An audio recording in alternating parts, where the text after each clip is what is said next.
नमस्कार। अमन study point पर आप लोगों का हार्दिक स्वागत है। आज का वीडियो मोस्ट इम्पॉर्टेंट है। ये नई शिक्षा नीति 2020 के प्रमुख बातों पर संबंधित है। देखिए, कल नई शिक्षा नीति को मंजूरी मिल गई है, उसके बारे में हम लोग जानेंगे इस वीडियो में। छोटा सा वीडियो लेकिन बहुत ही महत्वपूर्ण वीडियो है आगामी सभी एग्ज़ाम के लिए, और आप लोगों को भी जानना चाहिए कि नई शिक्षा नीति में क्या क्या बदलाव हुए हैं। तो आइए शुरू करते हैं।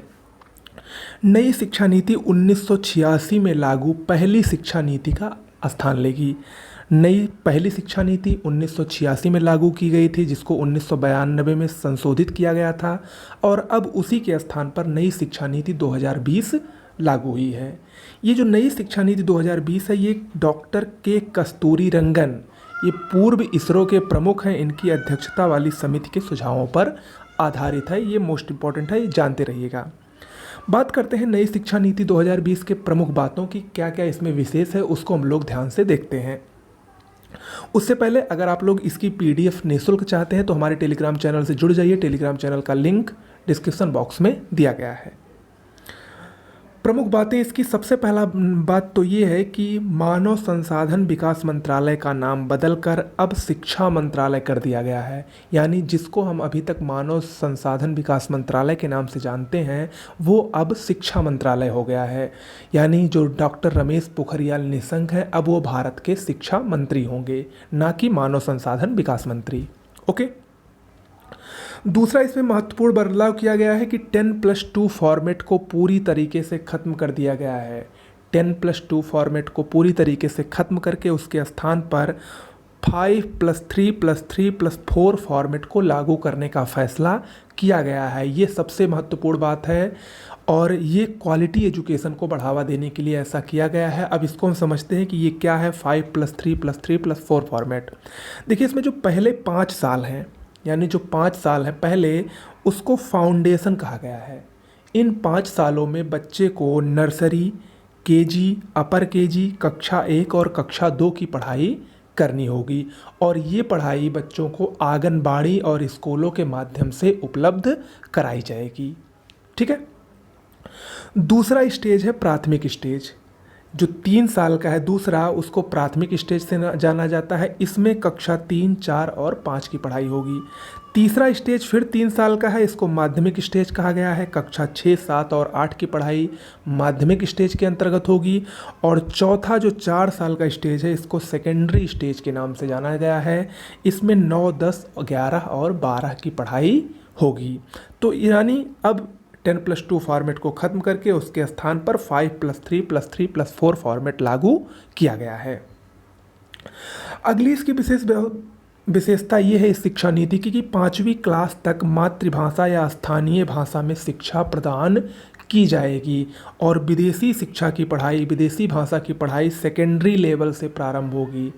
लेकिन यहाँ पर आगे ये भी कहा गया है कि बाध्यता नहीं होगी विदेशी भाषा को चूज़ करने की या लेने की। वो बच्चे के ऊपर डिपेंड करता है, वो स्वतः उसको आज़ादी होगी कि वो विदेशी भाषा को पढ़ना चाहता है कि नहीं चाहता है। हालांकि 5वीं क्लास तक मातृभाषा या स्थानीय भाषा या क्षेत्रीय भाषा में शिक्षा को अनिवार्य बनाया गया है। अगला और इसका सबसे महत्वपूर्ण पॉइंट है कि 2030 तक स्कूली शिक्षा में 100% तथा उच्च शिक्षा में 2035 तक 50% सकल नामांकन अनुपात, यानी ग्रॉस इनरोलमेंट रेशियो, यानी प्रवेश दर को करने का लक्ष्य रखा गया है। ये परीक्षा की दृष्टि से मोस्ट इम्पॉर्टेंट है, परीक्षा में पूछा जा सकता है। 2030 तक स्कूली शिक्षा में 100% यानी 1 से 12 तक, और उच्च शिक्षा में 2035 तक 50% इनरोलमेंट रेशियो को रखने का लक्ष्य रखा गया है। ओके। अगला है जीडीपी का 6% शिक्षा में अब खर्च होगा। मोस्ट इम्पॉर्टेंट है ये भी। अभी तक भारत में 4.43% जीडीपी का शिक्षा पर खर्च होता है, लेकिन इसको बढ़ाकर 6% किया जाएगा, जो कि अच्छी बात है। यानी शिक्षा में और भी सुधार की कोशिश की जा रही है।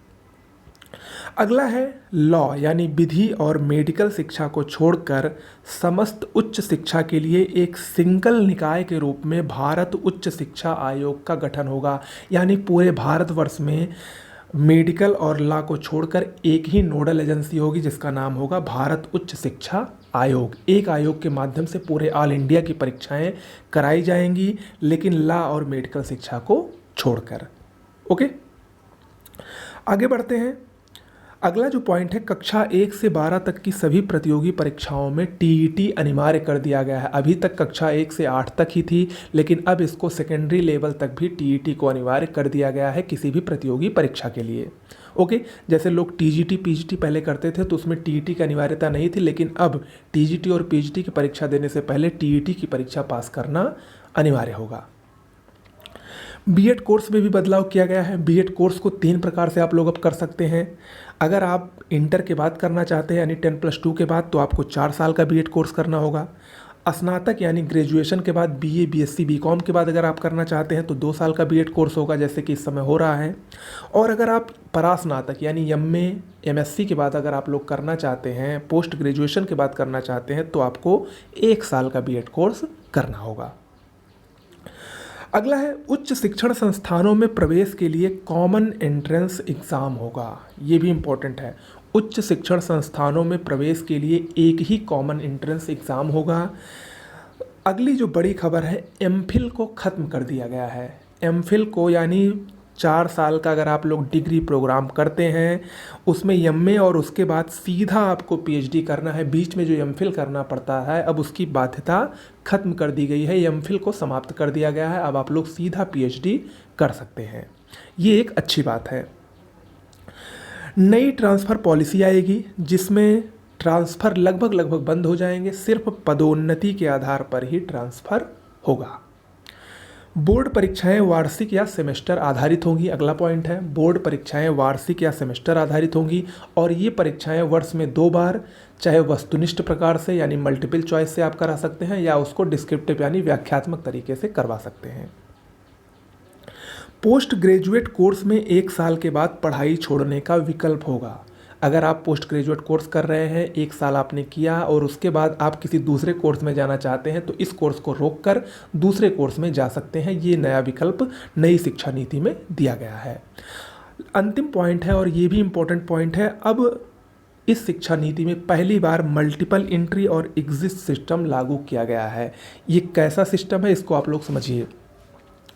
देखिए, पहले क्या होता था, अगर आप 4 साल इंजीनियरिंग या 6 सेमेस्टर कर लेते थे इंजीनियरिंग की पढ़ाई, तो उसके बाद आप लोग आगे नहीं बढ़ पाते थे।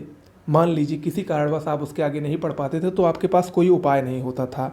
लेकिन अब मल्टीपल एंट्री और एग्जिट सिस्टम लागू होने के बाद आपको 1 साल के बाद सर्टिफिकेट मिल जाएगा, 2 साल के बाद डिप्लोमा की डिग्री मिल जाएगी और 3 या 4 साल के बाद पूरी डिग्री आपको मिल जाएगी। इससे उन छात्रों को फ़ायदा होगा जिनकी पढ़ाई बीच में ही छूट जाती है, यानी उसको जो वो 1 साल 2 साल पढ़े रहेंगे उनकी भी डिग्री या डिप्लोमा उनको मिल जाया करेगा। ऐसा पहले नहीं होता था, लेकिन मल्टीपल एंट्री और एग्जिट सिस्टम लागू होने के बाद ऐसा अब होने लगेगा। तो ये कुछ प्रमुख बातें थी नई शिक्षा नीति की, जो कि बहुत महत्वपूर्ण है। कैसे लगा वीडियो ज़रूर बताइएगा। इसके अलावा वीडियो को लाइक ज़रूर कर दिया करिए। जैसा कि मैंने आपको बताया था कि हमारे चैनल पर अब बहुत तेज़ी से वर्क स्टार्ट हो रहा है। 1 अगस्त से आपको दैनिक रोजगार समाचार, करंट अफेयर्स, पूरे पिछले 7 से 8 महीनों का टेस्ट, अच्छे टेस्ट जिसमें मैक्सिमम नंबर ऑफ क्वेश्चंस होंगे 40 से 50 के बीच, वो सब हमारे चैनल पर अब जल्दी से प्रारंभ किए जाएंगे। हमारे साथ ऐसे बने रहिए। नमस्कार।